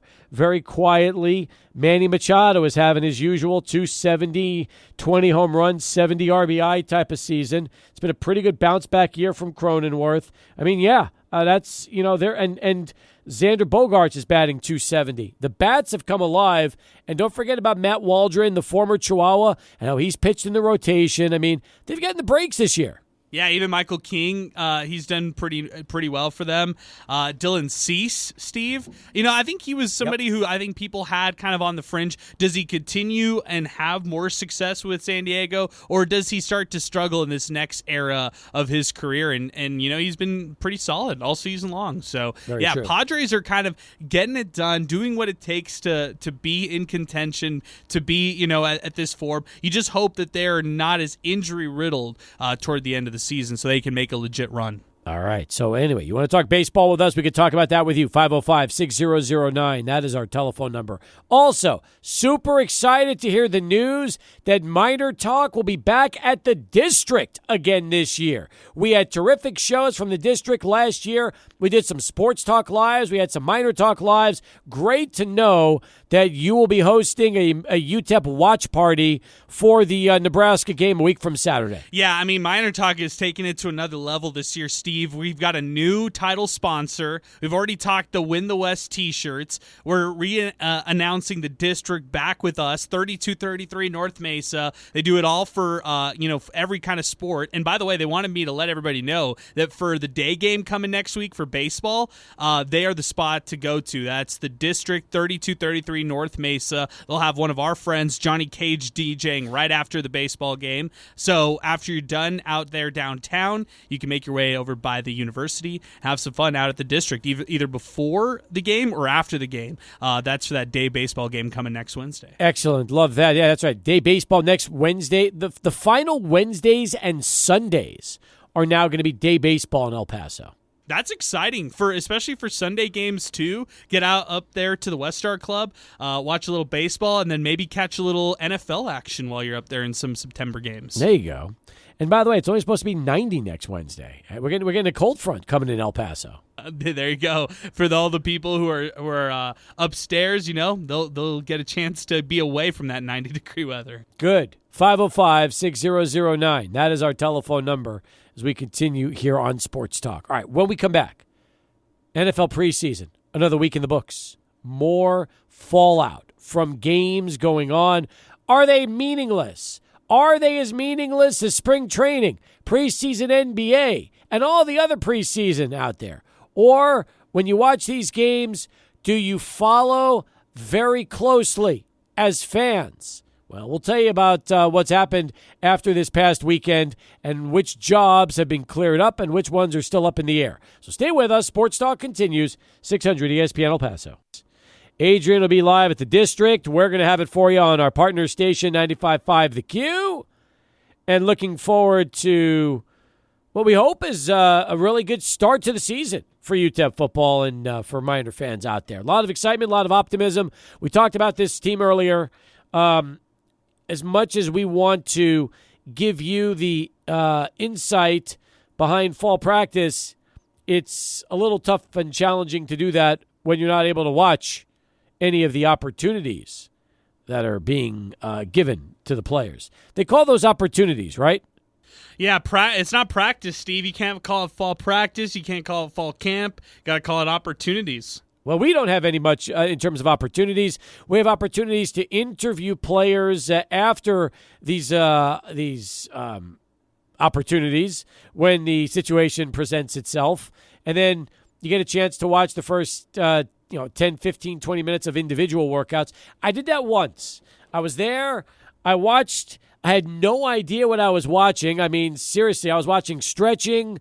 I saw, a couple of individual, guys work out. And then all of a sudden we were told to leave, come back in 2 hours. And then I said to myself, you know what?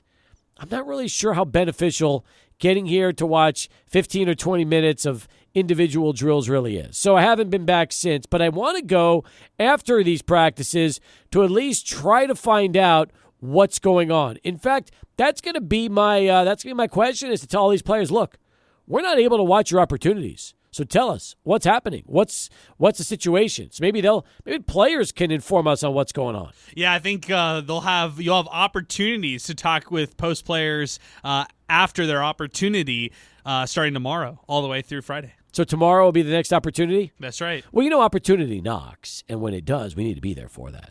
So, and I've enjoyed all the opportunities to talk to these guys. So I'll say that. What time usually will the that's the thing that's always up in the air, my friend. So that's the stuff. Sometimes I'm waiting there 30 minutes. Sometimes I'm waiting there 45 minutes. Really? Yeah. Sometimes I'm waiting 15. Have you ever showed up and just as soon as you got there, they're ready to go for you? Never.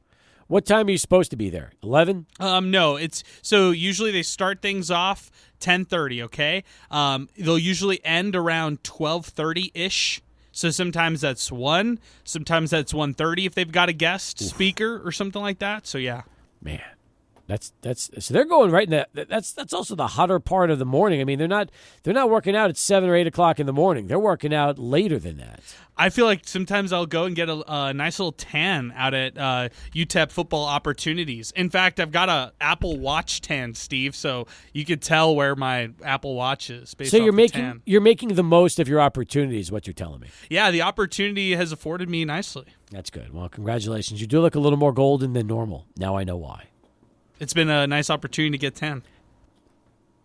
Have they practiced at all at Glory Field, or has it all been at the Sun Bowl? I think most of it is at the Sun Bowl. They do some of the scout work or player-led work out at Glory Field. So you'll see some of that happen at Glory Field. You'll see some of the guys hang back at the Sun Bowl as well. So it's just kind of a divide right there.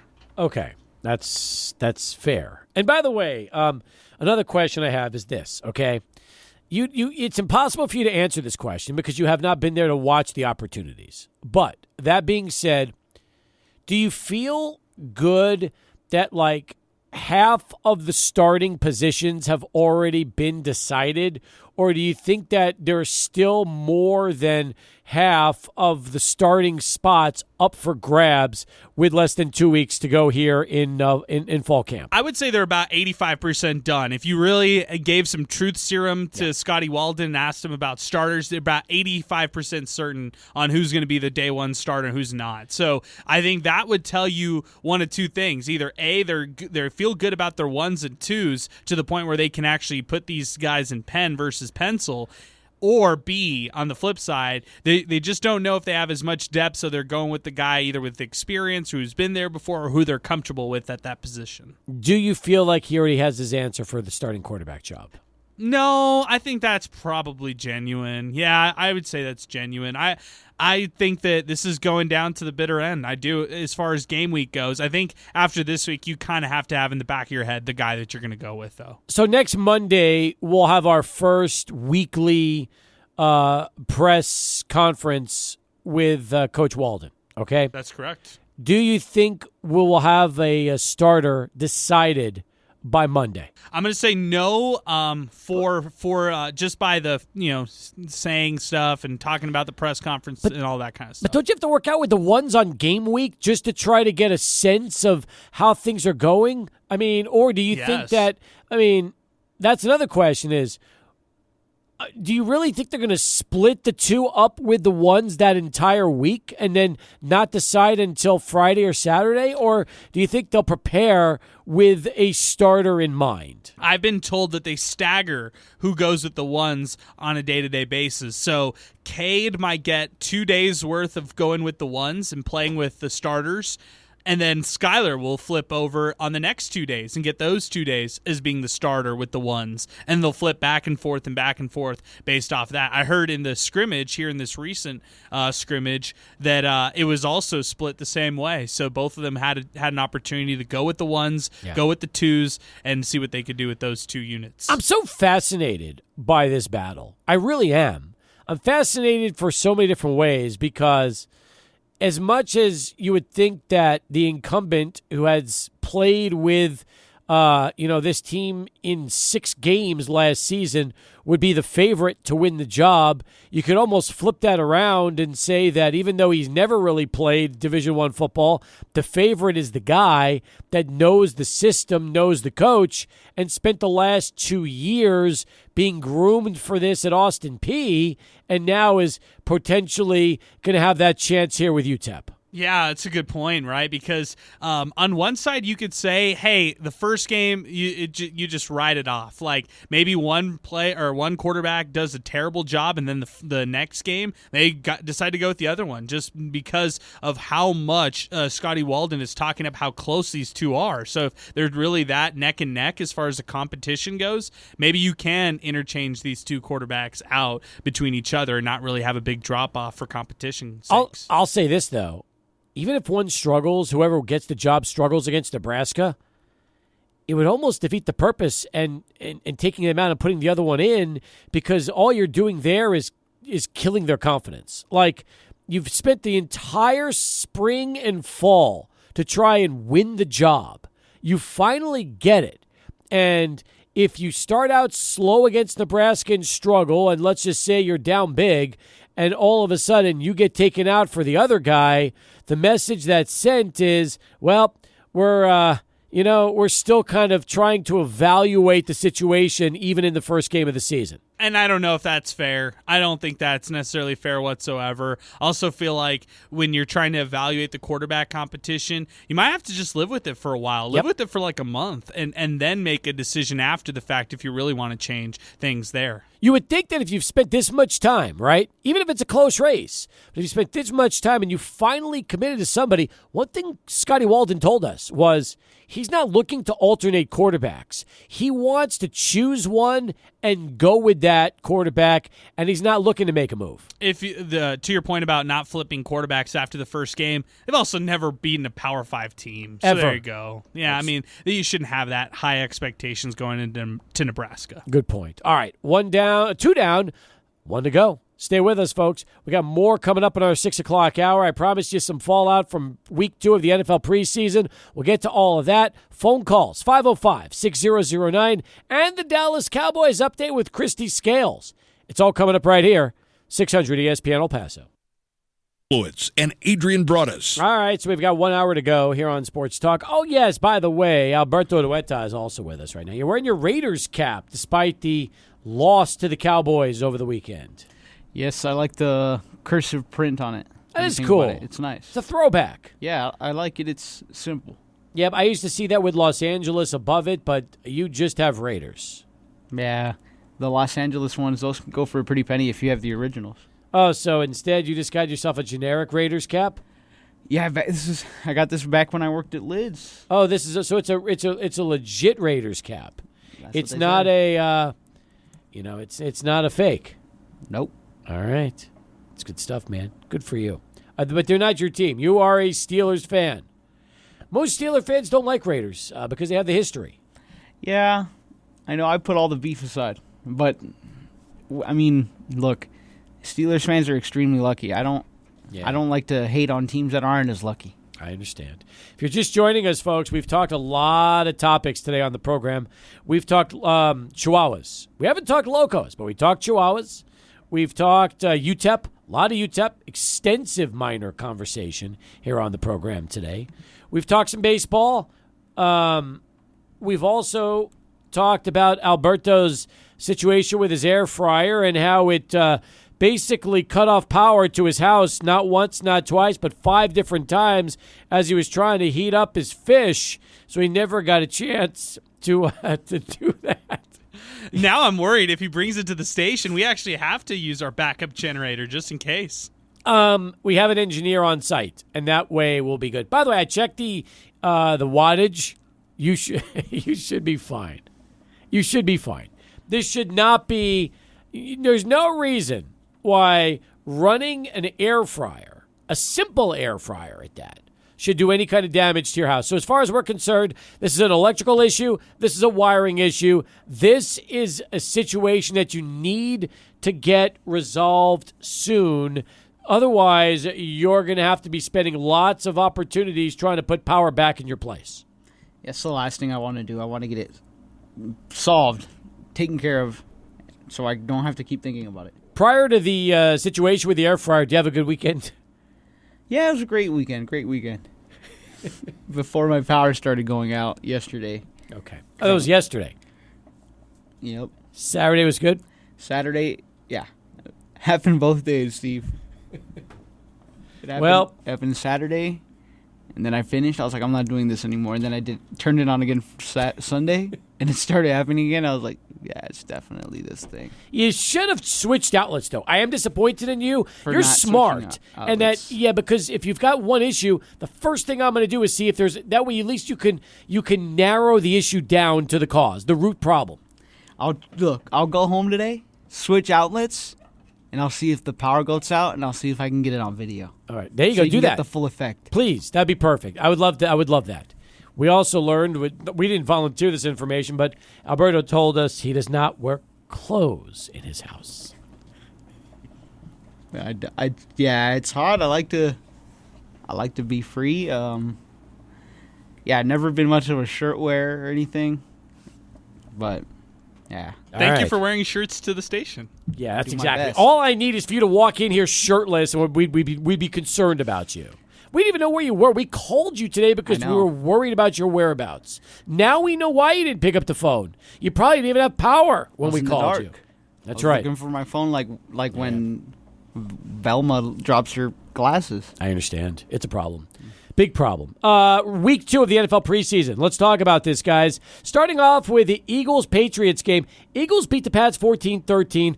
I guess the biggest takeaway is that Jacoby Brissett was outplayed by Drake May, but the quarterback job is still very much up in the air right now in New England. Yeah, and it might even just be Brissett by default. This game was a little weird. I'd also be concerned if I was Will Grier or somebody like Kenny Pickett trying to make the Eagles team, because when this one happened last Thursday, I wasn't impressed with either of them. I actually like Tanner McKee the most out of the 3. I'm with you on that. Falcons-Ravens over the weekend. This is another game that you didn't really get much of it. The Falcons held out 36 players. The Ravens held out nearly as many. Even the backups didn't play. Why are we even doing this? What is the point? There's only 3 of these games, and if you're going to hold out more than half of your final roster, why even do this? Yeah, good question, because the Rams game made me ask that as well. Like, I would tell you, 80% of the players on the Rams field that were playing won't make the team. They're just going to be practice squad players. So maybe that's what it is for, just to see the 20%. How can the 20% do on the field? The rookies, how do they do? How do they fare on the field? So, yeah, I'm totally with you on this. Some teams don't care at all whatsoever about preseason, at least like a team like the Chiefs. They'll give you one drive of Patrick Mahomes or stuff like that. It's just one of those situations where, at least Mahomes will play. I give Andy Reid credit. Right. A lot of teams don't even bother with that. Bengals-Bears. Bears beat the Bengals 27-3, but the Bengals held out their starters and a few backups as well. In fact, Joe Burrow, Zach Moss, Chase Brown, T. Higgins, Trenton Irwin, and even tight ends Mike Gesicki and Drew Sample did not play in this one. Not surprising. The only thing that you took away from this one is all the exciting players on the Bears. The Bengals, it felt like no one even traveled from Cincinnati to Chicago. That's not even that far of a flight, you know? Yeah. But the Bears, they used this opportunity while the Bengals were snoozing. They were, getting a chance to see all the rookies. We got a chance to see right. Caleb Williams connect with first-round rookie Rome Odunze in the first quarter. So I did like watching some Chicago football. Yeah, they at least gave you something to watch. I mean, look, I give credit. Caleb Williams played 42 snaps so far this preseason. That's a lot more than most. Yeah, and he actually had one where he had to evade pressure. Could have been hit tough on a sack, but he evaded it. And he actually had that nice sideline pass to Odunze. So maybe something of what we might see during the actual season. Texans beat the Giants 28-10. The sad part about this game is the Giants played most of their starters for the entire first half, including Malik Neighbors, Devin Singletary, and Daniel Jones. And Jones stunk in this game. I mean, he should have had a pick six, but Derek Stingley dropped. Then he threw an actual pick six to Jalen Petrie. I mean, Jones looked awful. And that's an issue for the Giants right now because with that contract, they cannot afford to see Daniel Jones lose more games like he did last year. Yeah, and look at who you just mentioned right there. Stingley in the secondary for the Texans. You also mentioned Jalen Petrie, yep, who came out of Baylor, who also starred for that team. I mean, they've got some nice secondary members. So I like the fact that the Texans played some of their defensive players. I think that's where I have question marks with that team. And the Giants, just abysmal. I thought Daniel Jones could be in jeopardy of being waived or cut this week, Steve, from just a horrible preseason game. But yeah, and that's probably why he played a little bit of that second quarter, because he needed to right his wrongs. He was just so awful to start off. Why? You got to be better than that if you're Daniel Jones. Meanwhile, the Texans played most of their starters for the first two drives, taken out after the first quarter. Not much to say, really, about the Texans. C.J. Stroud played 17 snaps, Nico Collins 15, Stephon Diggs 12, Schultz 12, Tank Dell for 10. And, again, we'll see what happens with that. Chiefs-Alliance, that was a fun one. 34-24. Chiefs get the win. 2 drives for Patrick Mahomes, 18 snaps. Led the Chiefs to a pair of field goals. Rashee Rice plays 17 of 18 snaps, catches 4 of 5 for 35 yards.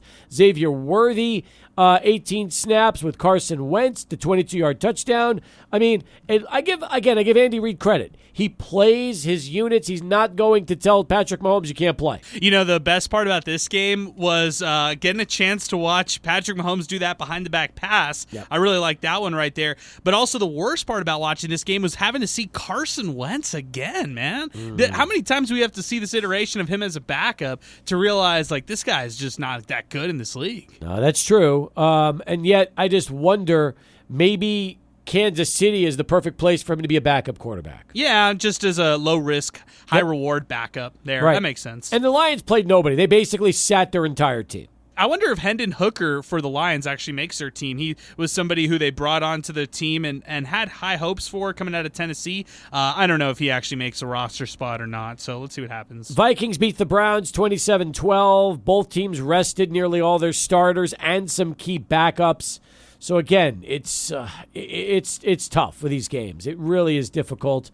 Not much to say besides the fact that the Vikings backups are better than the Browns backups on Saturday. Yeah, I hated this game. I didn't even pay attention whatsoever. When I saw it was Mullins and what's his name, Jaron Hall there for the Vikings, I was like, yeah, I'm not watching a second of this. Seahawks lost to the Titans 16-15. Sam Howell plays 11 of 14, 153 yards and a touchdown.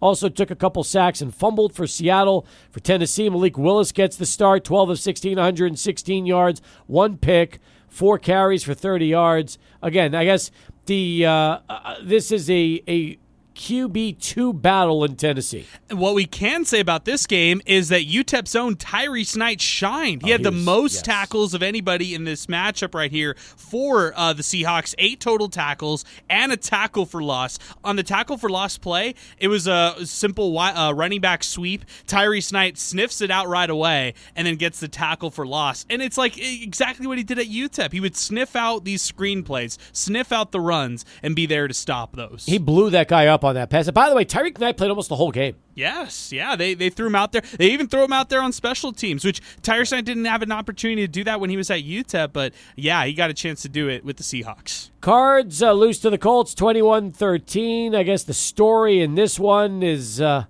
lot of guys sitting out, as you might imagine. Starters held out on both sides.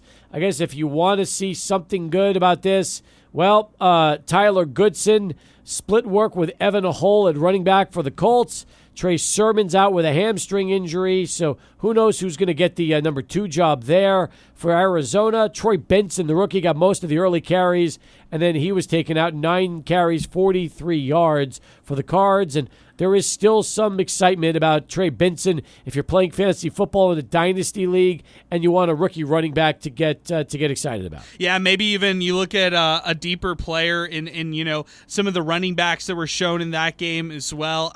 Scott, I don't really know how much you're going to get out of him out of Indianapolis for production. So I would probably go the Benson route if I was a fantasy owner.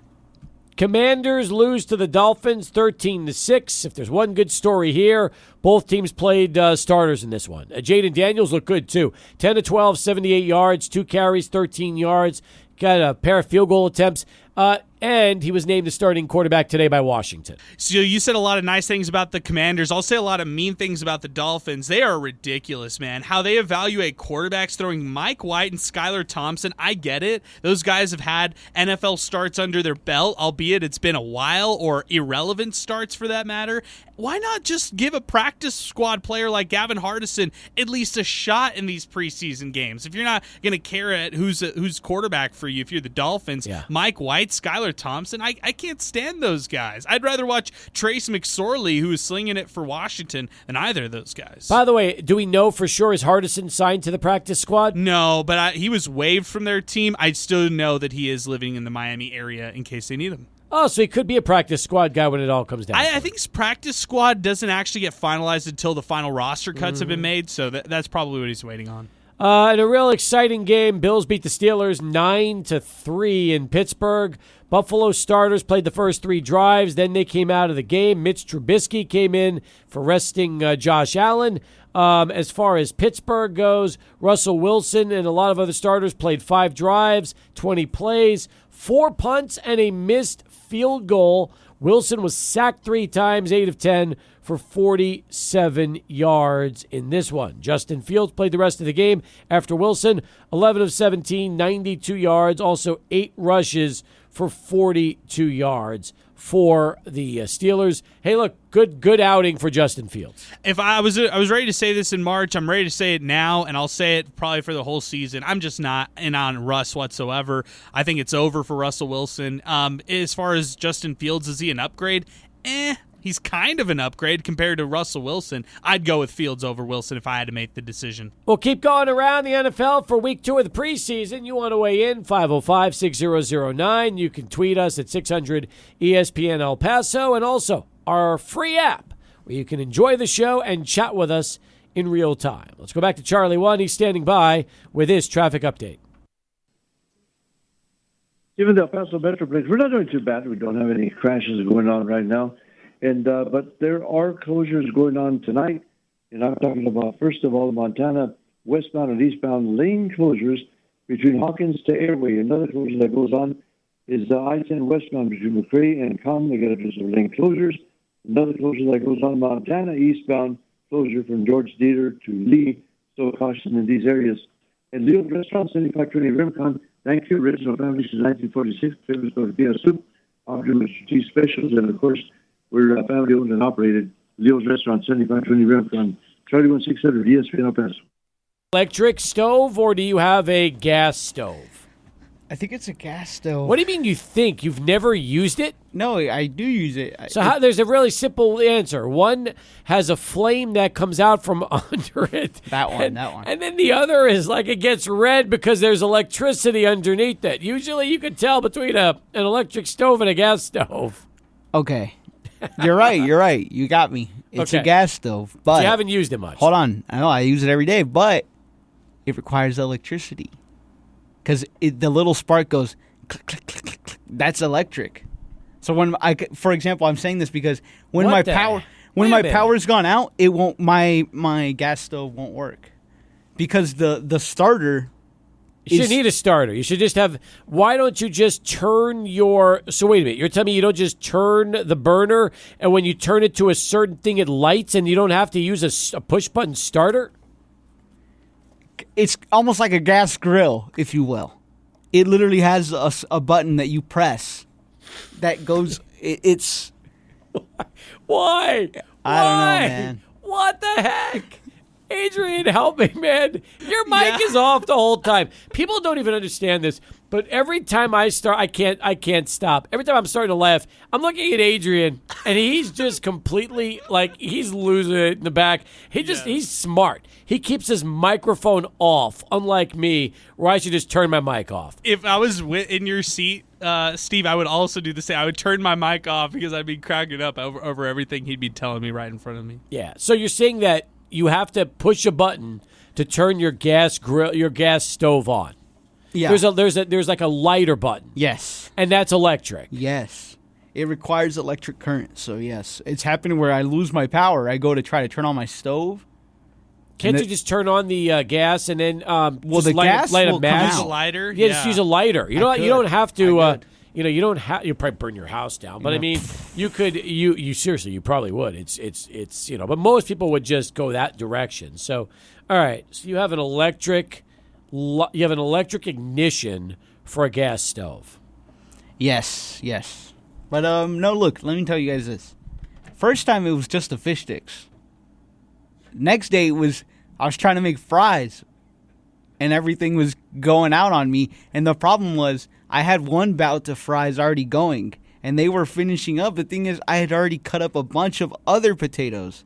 So what I had to do was make those potatoes in on a pan. So you did exactly what Esteban said. Yes, you but not made with my the fish sticks fries in the pan. Right. Yes. It ruined your evening. Yeah, And by the it way, really did. You made homemade. I'm impressed with you right now. Hang on, props for you. Thank you. You are actually cutting your own fries. I like to get down and dirty. I roll my sleeves up and I cut my own fries. Nice. Okay, that's good. So, Are you a good cook? Would you be considered a pretty solid cook? I like to consider myself a good cook because I do not mind. A lot of people don't like to cook. I love to cook. God, could you imagine if you actually had good appliances? What your life would be completely different than it is right now. I'd be A cooking show. I'd be like Ratatouille. Yeah, and you know what else? You go on dates and you tell these girls, "Let's go back to my place. I'm going to cook." Mm-hmm. As opposed to now, where you're like, I don't even want you to see where I live. Yeah, I would. It would kind of really step up my game. I think so. I am a pretty good cook. I do enjoy cooking. That's how I feed myself every day. Maybe the next place that you buy or that you live in, you'll just prioritize the kitchen and your appliances and stuff like that. Who cares about the rooms and everything like that? I could. I should. This is obviously this is a furnished place, right? Furnished? Yes. No. This is stuff you brought. Well, like the only thing you didn't bring the stove. That was there. No, yeah, this was all there. That's what I was Okay, curious yeah. about. You're about that? Yes. A microwave, you bring that, or was that there already? No microwave. No microwave. No microwave, man. Really? And you don't want to buy one and make a counter? Oh, forget that. You probably put the whole house out with your power issues. Don't want to deal with that either. Yeah, right? It is. It is a little frustrating sometimes. I hear you. Yeah. Adrian, you want him to move in with you? What do you think? Would you want to have we got 3 other rooms. Wouldn't be terrible. He can help pay for everything. He can help pay for the rent. Yeah. And maybe help out with the dogs and stuff like that, and save. Look, he'll save money. He'll actually be able to cook for you guys. Just imagine when you and Alyssa get home after a day's work, and Alberto's got dinner ready for the two of you, and you guys can, you've got somebody that can help out, cook, and help pay for the rent. It seems like a lot of win-wins here. I was thinking you were going to say when you turn into your street and the whole power's out for everybody's house on my block, and you'll wonder what happened. Well, no, Alberto's living with us now. Would you be able to put on some clothes if you live with Adrian, or would you have to do the same thing and the shirt off and all that? He is married, so I'd have to put on a shirt. I'd have to. Just imagine. It won't be so hot. He's got refrigerated air. Appliances at work. And a pool. Clean water. Clean that water. Would be too much. It overload me. You would. You wouldn't know what to And do with he'd yourself. come home and there'd be like chewed shoes on the floor. Chewed shoes? Yeah, I'd chew all his stuff. Oh, my God. All right, well, just when I was trying to sell this, I think it's going down the toilet. No, I don't think it would fly with his wife. I think that'd be a really hard sell with his wife. I don't know. If you're paying a good part of that mortgage, that might not be so bad. Very, very true. Maybe that's the case. If I bring the money, that's right. You're right. What do you mean if you bring the money? If I contribute a decent amount, he might be like, well, yeah, he might be interested. That's true. I don't know what you're paying right now, but I guarantee you this would probably be a better deal for you. And it could work out for both of you. Do you like the no roommate thing? Or would you rather, next time around, have a roommate? Well, I've already experienced the whole roommate hassle. When I lived in the place I lived before this, I lived with 7 roommates. So I did it to the extreme, and there was too much. I had a roommate come in my room when I was asleep for the last World Cup final. He came up and he shook me awake. He was like, Alberto, Argentina's winning. And it was like 10 in the morning and he woke me up. So, yeah. Annoying roommates, I've already had enough of those. 7 of them. 7. In El Paso? Yes. All right. How many bedrooms were there? Like 7. 7. It was a lot of bedrooms. Sounds like a mansion. It really wasn't. But it was an experience. There weren't a lot of 7-bedroom homes in El Paso. No, there are not. But hey, it was an experience. What happened with that? You know what they kept doing that really bothered me back then? They would let my cat out. Like I have a cat, and they would let him out of the house, and that really bothered me. And then would the cat just disappear? No, I still have him. Okay.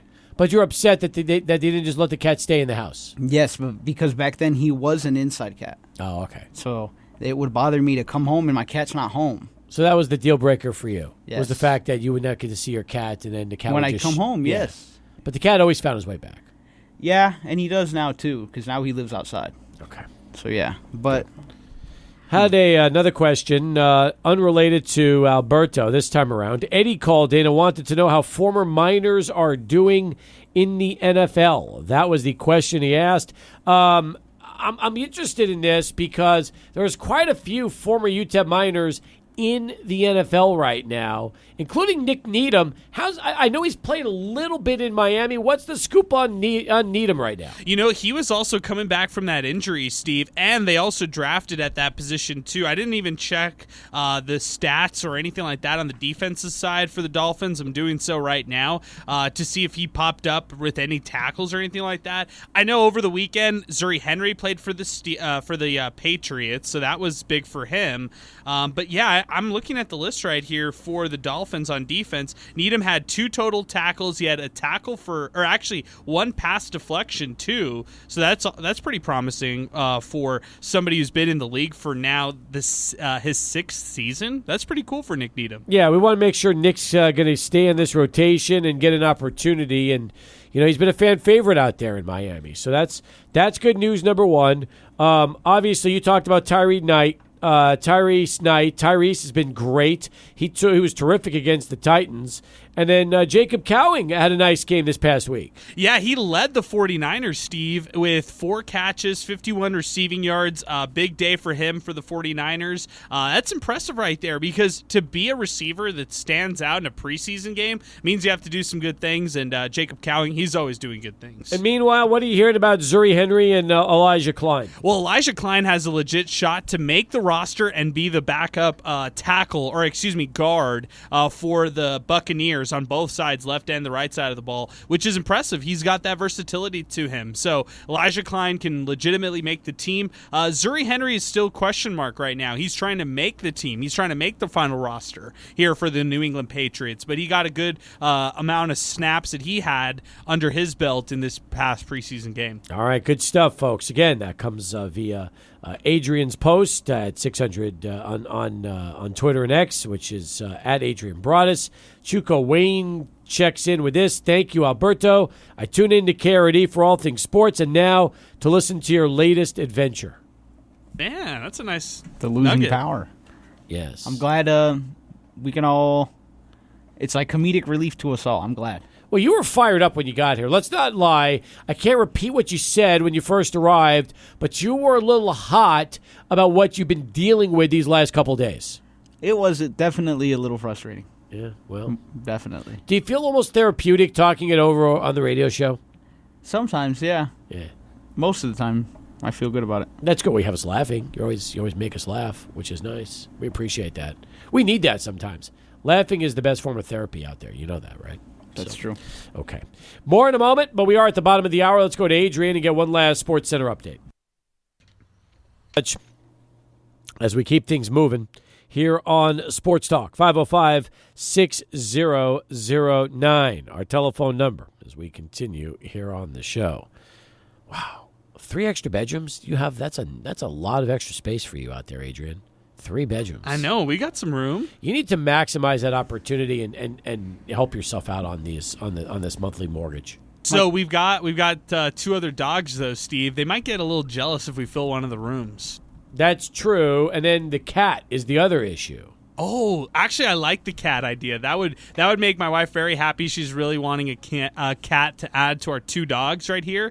So actually, now we've got some talking points here. Well, let me tell you this. Alberto sounds like he could be. This might actually work out. We'll see how this goes. So Alberto's knows about my neighborhood. The one problem, Alberto, there's a lot of alley cats and a lot of street cats in that area. So I'd be worried about your cat either getting into a fight or even worse, something else with another cat. That's true. Yeah, it is a difficult situation. I live in a similar area. There's a lot of alley cats and stuff, so my cat is now battle tested. He's battle tested. The thing is, he used to be a lot softer. Sometimes he would come home or I would come home and he would be there and he was just like banged up. You could tell he's banged up, and I'd ask him like, "What's wrong? What's wrong, my guy?" And the cat talked back to you and said, "Listen, Dad, I got really hurt today. There's a lot of bullies over there." I would ask him like, "What's wrong, man? What happened?" And he'd be like, meow, and you could tell something was wrong, and I'd ask him like, "What's wrong, man? What's wrong?" Yeah. And I'd start touching him, and you could tell he got banged up. So long story short is he's been beat up a few times, and now he doesn't get beat up anymore. But so maybe he's the bully out there with the alley cat. He is. I've seen him. Adrian, that's good news. He can handle himself. This cat's going to be okay in the area. We're going to make it happen. Maybe clear the cats around your house. Adrian, does the thought of having somebody cook you dinner and pay part of your mortgage sound appealing to you? Yes, that does. What are your top 3 dishes you make? Top 3 go-tos. Okay, go-tos. First one is the easy one, picadillo. Picadillo, okay. The second one is that Tuscany soup they make at Olive Garden. Okay. That one's best. Gotcha. And then probably the last one, that's hard. The third one's always the hardest. Probably milanesa. Adrian, that's good. Are those three appealing to you? So the 3 are appealing to me. My wife doesn't eat picadillo that much. She does not like milanesa steak as much. So soup would be the only thing you make her excited about. You better work on, if you're going to make this happen, you better start catering to what Alyssa wants and not what Adrian wants. Yeah. He'll eat whatever. She, on the other hand, you got to make this right. Yeah, I need to work into other dishes. You got work to do. A lot of work. And then you can bring that air fryer in, and you're not going to take his whole power grid down like you just did yours. That would be a good appliance. It would be. I have another appliance as well. Another one? I have 2 others. I have the blender. That's right. But then I have this unique, this really special. It's like a pressure cooker, but it's a basketball.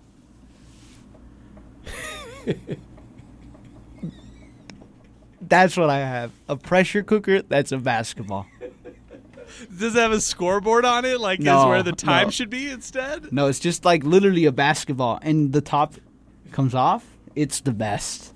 Let me see if I can find. You bought a pressure cooker that looks like a basketball. All right, no need. I probably used it once. Oh my god! And you got a dehydrator. And I do use that one though. All right, let's see what Luis has to say. He'll help us get back to normal. Luis joining us from the east side. Have you ever had a basketball that also doubles as a pressure cooker? No! No! Listen, God. good news and bad news. Let's hear. Give me the bad news first. Give me the bad news first. What's going on with the closer for the Yankees, man? Clay Holmes is a disaster right now. Blew his 10th save to lead Major League Baseball yesterday. Yankees losing extras. A lot of Yankee fans want to see a change as far as their closer role goes. It's terrible, man. It is terrible. I agree. As soon as I saw him, I said, oh, boy, he's going to, the word. Yeah, he's going to blow it. That's exactly. Exactly. Now, the good news, I felt good with my Cowboys, with the Cowboys. Great. This guy came on the Hall from North Texas. The interception, touchdown, 69-yard. But the thing is, when is Meathead Jones going to get the contract settled with CeeDee Lamb?